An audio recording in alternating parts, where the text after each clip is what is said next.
I have a couple questions for us. Do you or someone you care about have a disability that is recognized before their name or other attribute, personality, etc.? Kind of what Bill was modeling to me earlier. What is the first thing that they are known by sometimes? And what do you or they hope to be known or recognized by as instead?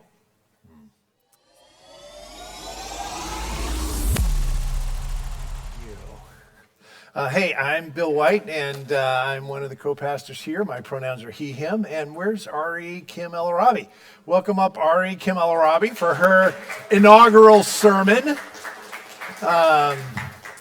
So we are in this sermon series looking at different stories in the scriptures that most of us have not heard. Now, some of us, let's be honest, some of us have not heard any of the stories in the scriptures because that's not our background, right? We're not Bible people or church people, okay? So you're just joining in the rest of us because all the church people, they don't know these stories either. All right, so we're all on level playing ground. And so today we're going to hear about someone named Mephibosheth. All right, it's not a lot of people are naming their kids Mephibosheth these days. It's not as popular of a name because it is an untold story in the Bible, but it has so much to teach us about who God is and how to live in this world. And so Arie has put together this sermon. Arie, what's your job here again? So let me just quickly think. Arie Kim El Arabi is the full name. That was my husband doing the intro today. And we've been at City Church for about 3 years. And my role is that I've recently joined as the community life director here. Largely focused on small groups ministry, and that will kind of come about in the fall. But in the summer, it's been a lot about fun and connecting with you all. So I'm happy to join the crazy ride here. And we are happy to have you. So it's really great. So thanks for being here. So tell us, what are we talking about today? Well, let me preface, first time co-preaching and first time preaching. So we'll need a little bit cheer of for help. her. Cheer for me. Right, have grace and open all the things. And where things don't connect, that's on you today. I will also ask that for folks kind of in the front, when I am speaking, sometimes I'll get a little bit faster. So if you want to do a little hand raise, slow down, Arie, that will be very helpful for me to kind of respond to that. But thanks, Bill, for the intro. Today we're talking about the untold story of Mephibosheth, the full word there. And one of the things we learn about him is that he is disabled. And before we dive into scripture and the rest of the time, I did want to start kind of recognizing areas that I have some dissonance or tension with in this passage. In my prep, I've been able to identify it's kind of tied to 3 areas. I think first thing is that it brings up an awareness of how able-bodied I am overall. And I think along with that, underneath is the question of, am I qualified as someone to speak on this? Because I am very able-bodied and move in an able-bodiedness throughout life. I would say that the extent of my personal disability was an incident a few years back, so 2017. And I was out walking my dog, got hit by a car, and then had some back injury from that. So for the next year or so, it was kind of managing back pain and doing some PT and getting even spinal injections for the pain. But today, it's mostly resolved. I do manage some chronic discomfort and flare-ups here and there, but it doesn't affect day-to-day, right? So that's a little bit different from disabilities that folks are born with or that happen after injury and disease and actually don't go away.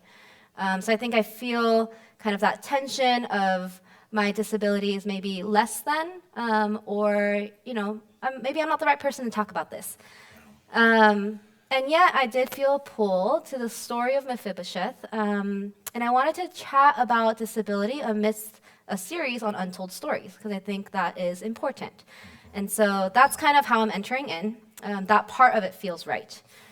And then secondly is an awareness that some of our disabilities in this room, and as we go about day to day, are very obvious, and then those, and some are not so obvious. There are pros and cons to each of those, right? And then there's a slew of emotions. I think stuff that comes up for me is kind of navigating feeling seen versus unseen, or being readily offered help by others versus having to ask for it. And how bravery and shame can show up differently for those two groups of folks. And the list can go on.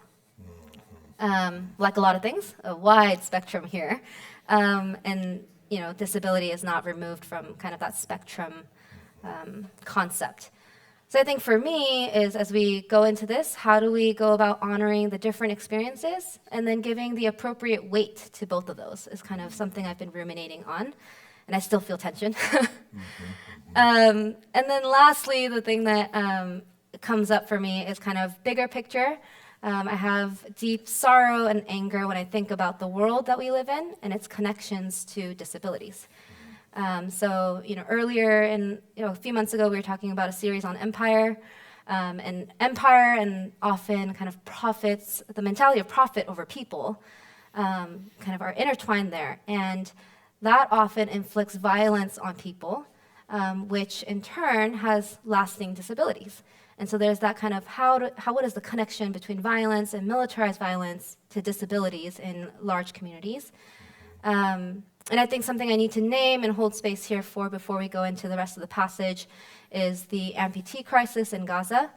And that Gaza actually had the highest percentage of child amputees prior to the current genocide. And so they have an amputee crisis overall, but children amputees in particular.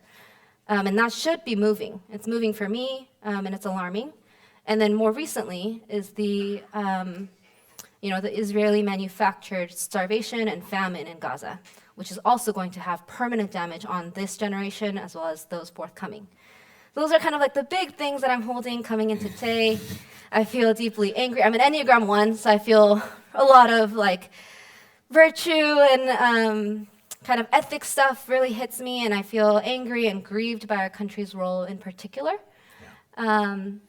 And what the best I could do today was to name and honor that and hold kind of space for those tensions, knowing that I have to set that aside as we move forward and we talk kind of about themes 1 and 2 that I covered before for today in Long Beach. So as I said before, it'd be a very long sermon, I think. Yeah, it's a conversation for another day, I guess. I think I invite you to kind of wrestle and stumble with me through it today.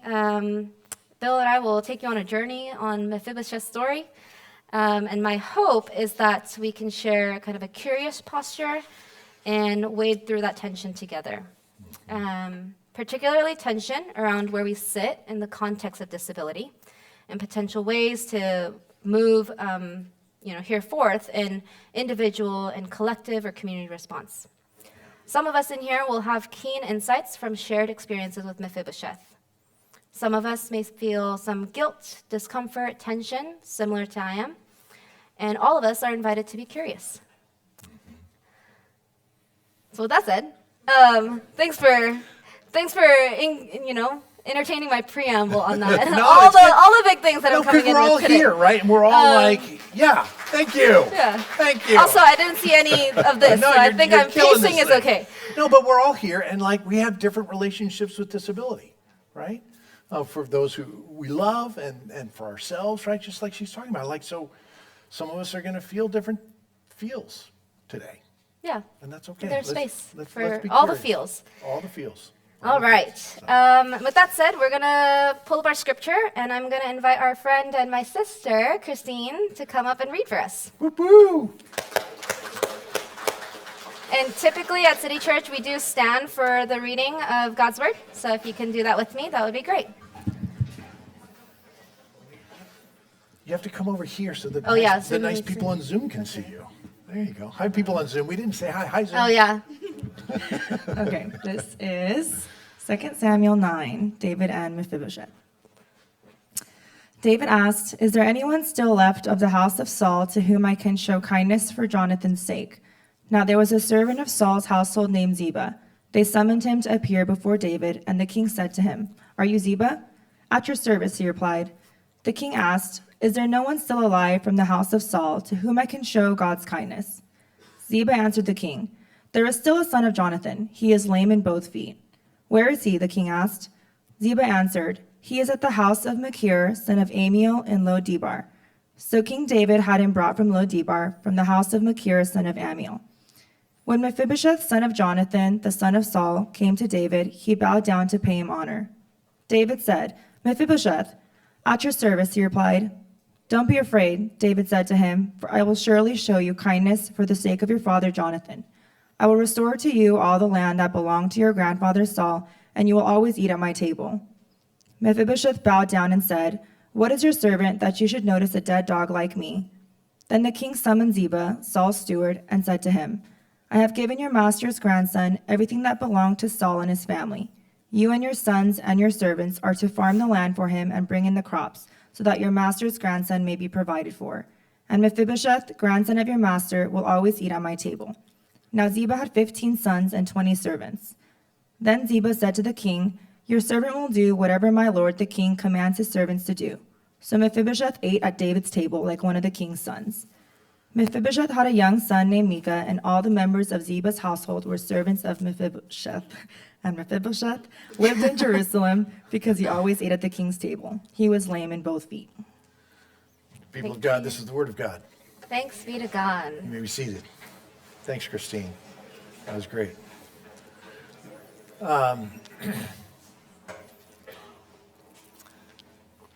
So a little bit of background to this story is there's David and there's Saul. Saul being the king before David. Saul tried to kill David. Saul didn't like David. Saul felt intimidated by David and tried to eliminate him, took his army out against him, all these things. And in the long run, God smiled on David. Saul dies in battle, more or less, and David is made king.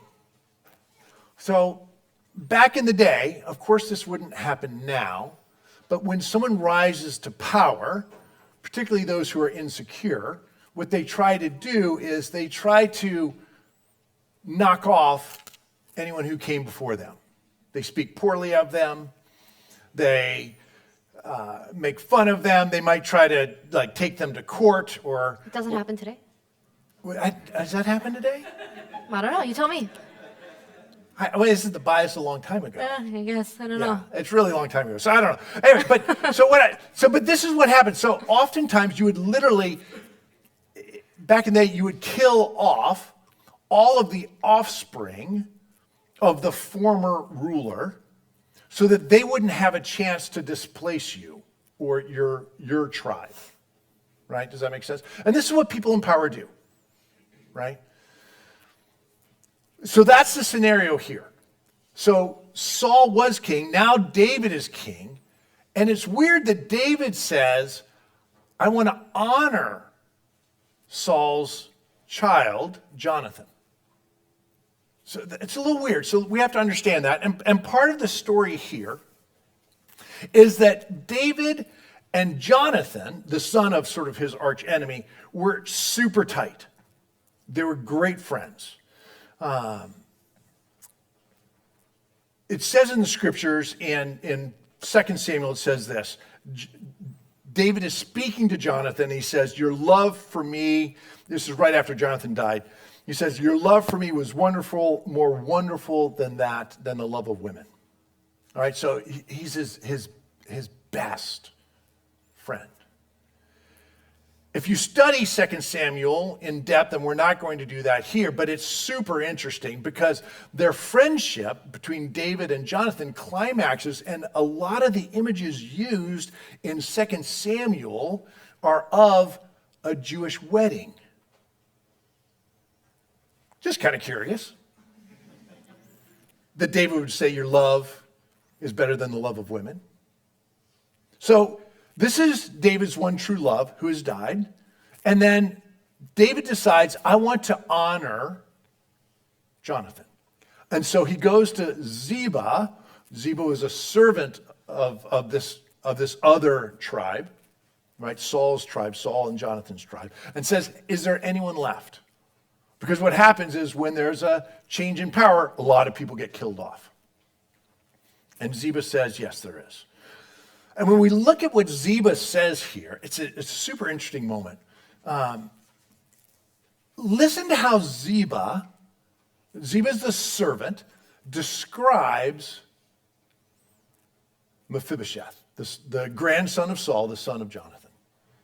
It says this, the king asked, is there no one still alive from the house of Saul to whom I can show God's kindness? And Ziba answered the king, there is still a son of Jonathan. He is lame in both feet. Do you notice anything strange about that? Like look at that. There's still a son of Jonathan. He's lame in both feet. Like, he doesn't even have a name. Have you ever done this? This is a really helpful picture of how unhelpful it is when we identify people by a stereotype we have in our heads.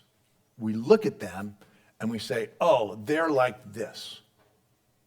Like, what if Arie didn't have a name, but instead I, described her in some... Describe me. What happens? What happens here? Yeah. We didn't practice this, so I'm like... Yeah. Smart. Oh. Warm. Wow.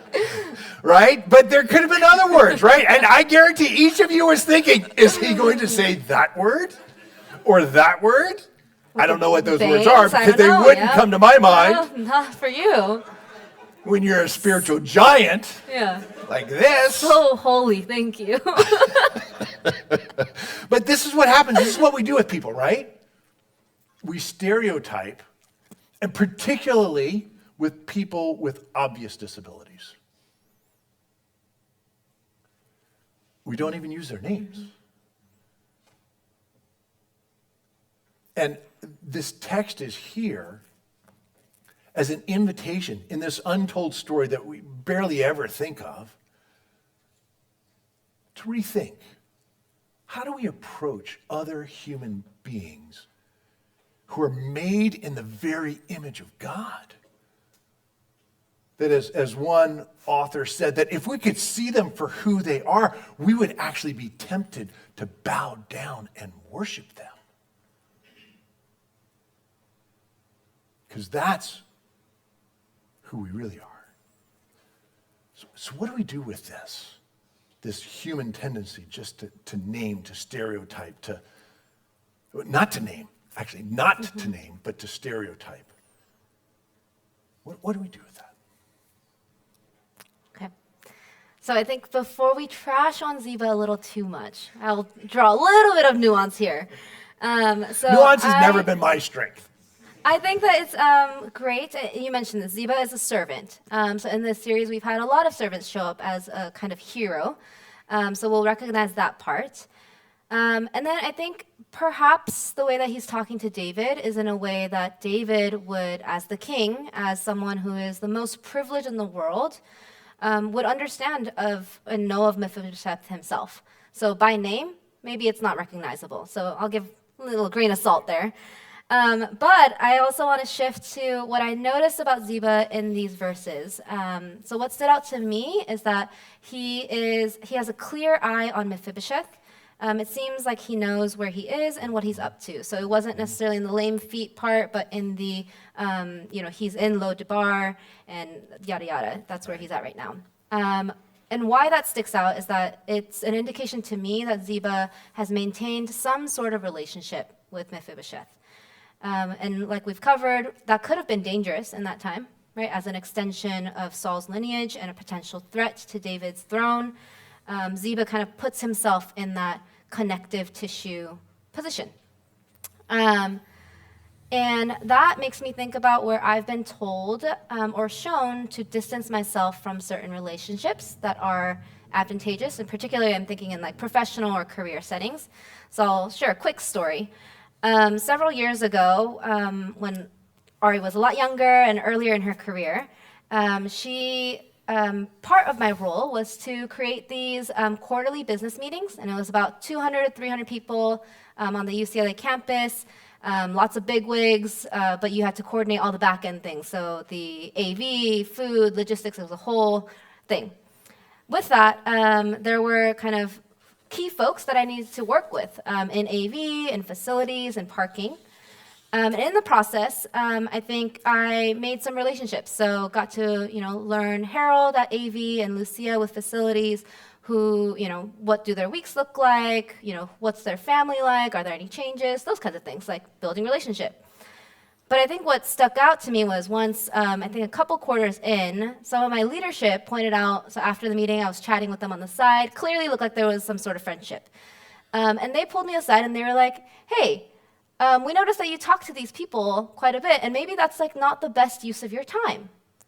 While there are kind of like, I'm in healthcare, so healthcare leaders in the room, perhaps there's an opportunity to network, for your own corporate ladder climb. Wow. And They said that out loud. yeah, I'm paraphrasing a little bit, Yeah, but yeah, it's both the insinuation and then the kind of implicit, explicit pick up on this, and I think they threw it out as hey, you're an Asian woman in healthcare, and there's not a lot of Asian women healthcare leaders. We're trying to throw you a bone, like help you, give you a tip, and it could be advantageous to follow that advice.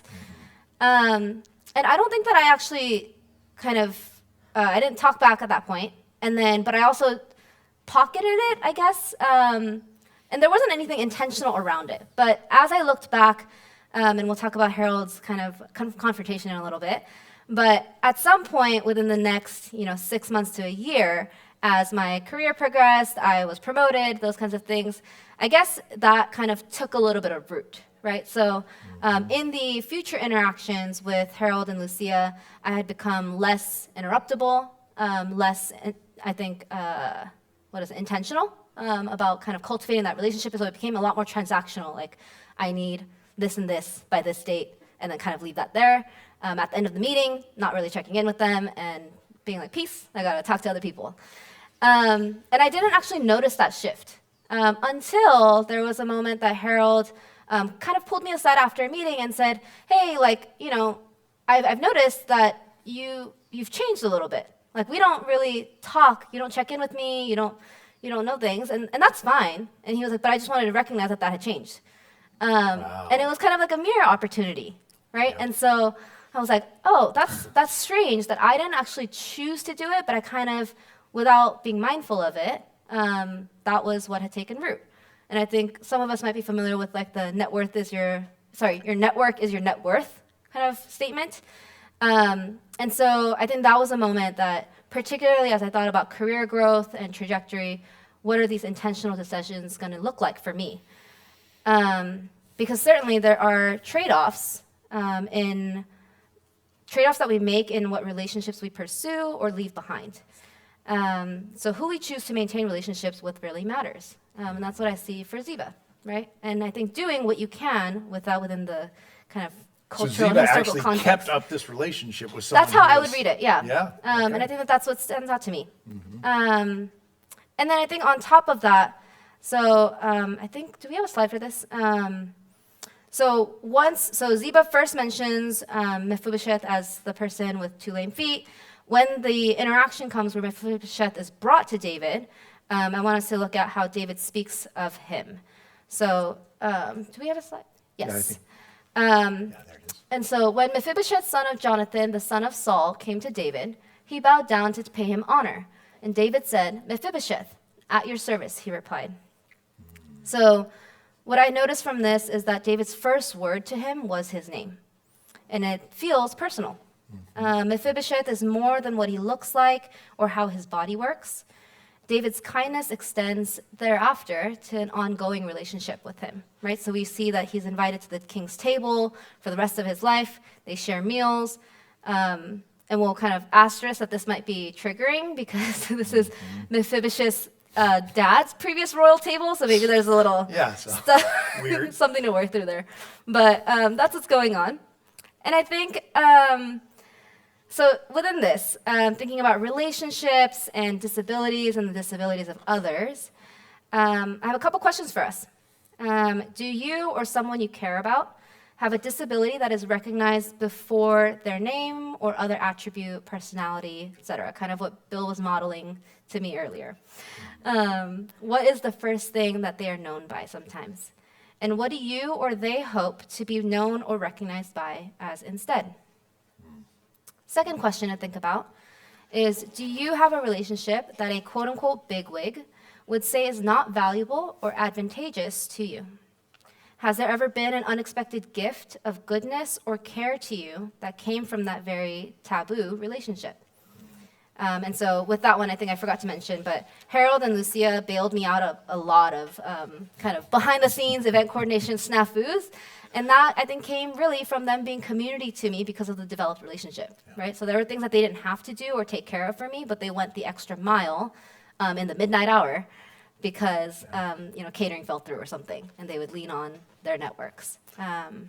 And even Yeah. confront you at the gently. Yeah, which I think sounds is, like a sign of relationship. bravery and, relationship and how to do that well.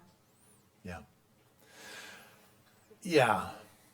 I mean, so it's a little weird to stand up here, right, as the straight, white, tall, overeducated, cisgender, all the things guy, right, and talk, be the expert on disability. That's weird, right? I mean, it's kind of like what you were saying earlier. You have some tensions around this. Mm-hmm. I'm feeling some tension around too. And I think about that line you just pointed out, when David calls him by name. And there's a temptation not to. And there's a temptation for those with privilege. And we all have different levels of privilege in different settings, right? But those of us with privilege in whatever setting we're in, instead to give pity. A few years ago at City Church, we did a little bit of work on disability theology. And we read a wonderful book by Amy Kenny called My Body Is Not a Prayer Request. Fantastic book if you have not read it. But she says this in that book. She says, pity always reinforces a power structure. Right? So when you express that, and pity always comes from someone who views themselves as having privilege and someone else is not. Because in some ways, I'm more made in the image of God than you are. And so I extend a little bit of my benevolence down to you. And it just reinforces the fact that I have privilege. And in some ways, that's why people like me like to extend pity. Because it makes us feel more powerful. And so this passage is an invitation to think like, well, here's David. David shows up and just calls him by name. Just treats him like a human being. And again, David really loved his dad. So this is the way of Jesus, right? Jesus shows up, God incarnate, God in the flesh, walking around, who never gives out pity, who's curious, who asks others for help, who's thirsty and says, multiple times in his life, I'm thirsty. And people give him something to drink. He says, I'm lonely. Will you come and be with me? He says that on his last night of his life. He's like, I feel so lonely. Would you three, my three closest friends, come and sit with me? He's not there pitying them. He's there recognizing a shared humanity. God in the flesh made the universe. At one point, he says this in the Gospel of John. The Gospel of John is like one of the mini biographies of Jesus' life. Jesus says this. He says, I no longer call you servants. Instead, I've called you friends. You're my friend. Like, what if this is how we actually treated other human beings, even the ones that seem so different than us, or maybe more needy than us? Could we get in touch with our own sense of need? and hold on to that, not in a way that's shaming. You know, Mephibosheth has that line where he calls himself a dead dog, right? Yeah, we skipped over that. Yeah, we can skip that. Like, ooh. You know, but that's sometimes what we do. We don't need to self-shame, but to look at others and value. Say, I need you, and I want to be with you. This is the invitation of this text to recognize and to honor what's traditionally called the imago Dei, the image of God in each other. Thanks. I think you alluded to this too, but the pity and power, kind of that idea. And then we'll get to kind of the title of the sermon, which is healing versus curing, right? So a lot of times curing is, and Amy Kenny talks about this in her book, curing focuses on a power to fix something or address something, right? And typically it's the exchange from the person who is powerful and has the ability to cure versus the person who is receiving that curing. And often, I think when we think about disability, it's looking to eradicate the disability, right? And I think the power component is that along the way, it makes me feel like I've solved something or, taken care of it for you and you weren't able to do it. But I think that Amy Kenny drawing out the difference with healing was really important for me to learn about. And I think as you speak about Jesus and his ministry, healing tends to be a lot more relational, a lot more ongoing, and potentially a lot more uncomfortable, right? Because it's not that quick fix of curing. But it does offer, I think, deeper beauty and restoration. And again, like that wholeness and coming into the fullness of Imago Dei. So I do have a quote from Amy Kenny as well, which I really enjoy. Describing Jacob in the cloud of witnesses, Hebrews 11 tells us, later, when Jacob was about to die, he leaned on his walking stick and worshipped. Then because of his faith, he blessed each of Joseph's sons. Jacob's picture of faithfulness includes worshiping, cane in hand, and blessing the next generation. I treasure this image because it allows me to envision my limp as part of my healing instead of something that must be cured or killed off in hopes of inspiring non-disabled people. And when we look back at the story of Mephibosheth was not cured of his lame feet.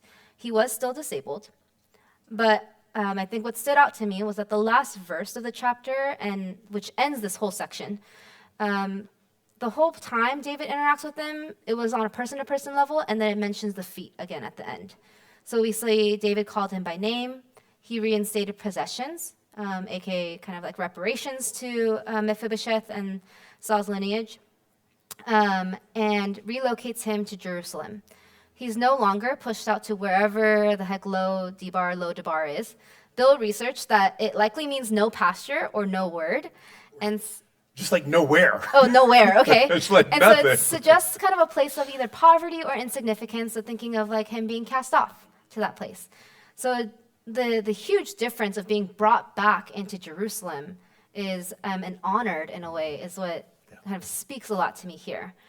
Mephibosheth, in a way, is ending this passage healed, but not necessarily cured. But he is well. And so I think the question for us that I would like to hold is, what might it look like for us to participate in this kind of healing in our world?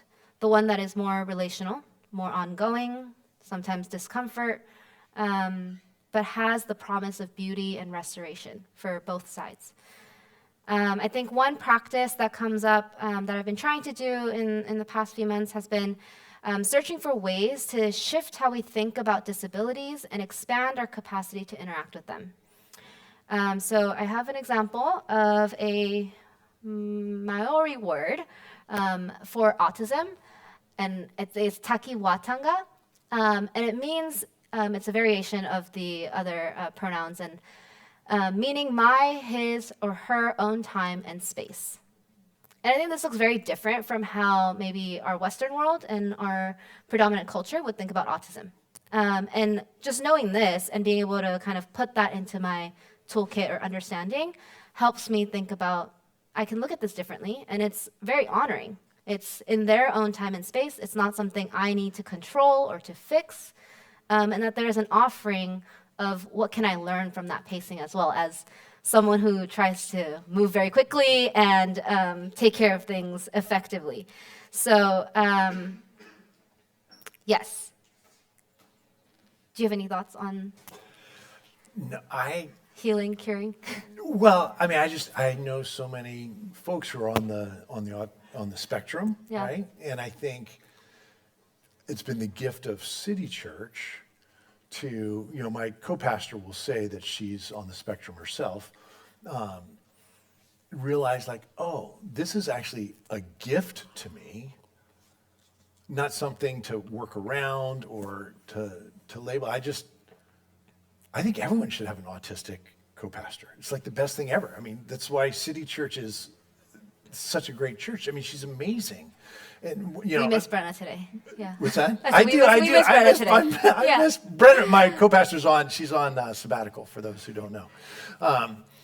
And I think for me, it's this sense of what gift am I going to receive from friends who are different than me? It's not how I grew up. That's not the words that we used growing up to describe people on the spectrum or other folks with,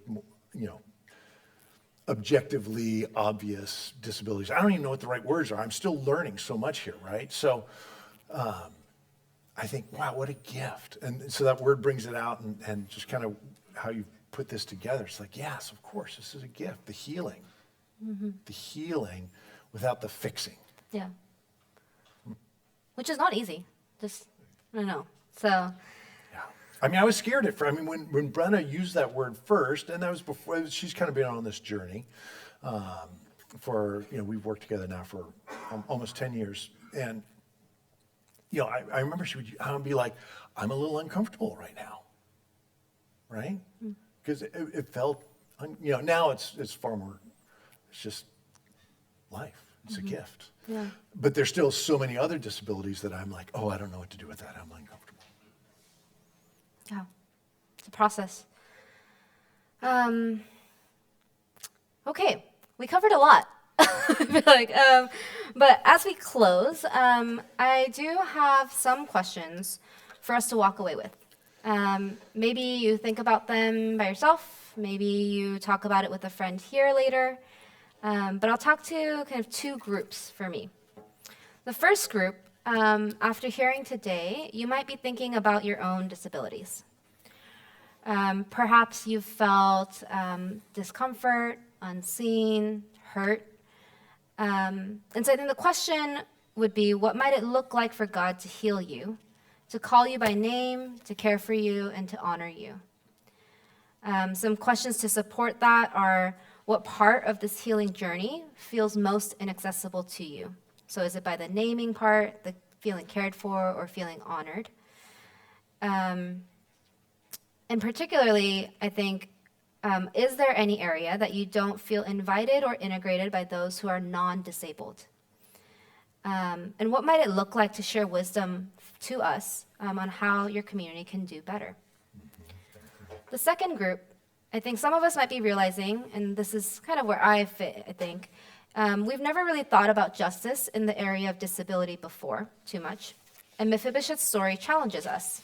Sorry, I'm mixing my notes. And so what would it mean for us to follow God and to participate in building relationships that continue to widen the table where all are welcome? Questions to consider are, what does it look like to move in a posture of curiosity and compassion, both for others and for yourself, as you kind of explore these ideas? And how do we orient ourselves to healing instead of fixing and curing? And where does that require you to slow down?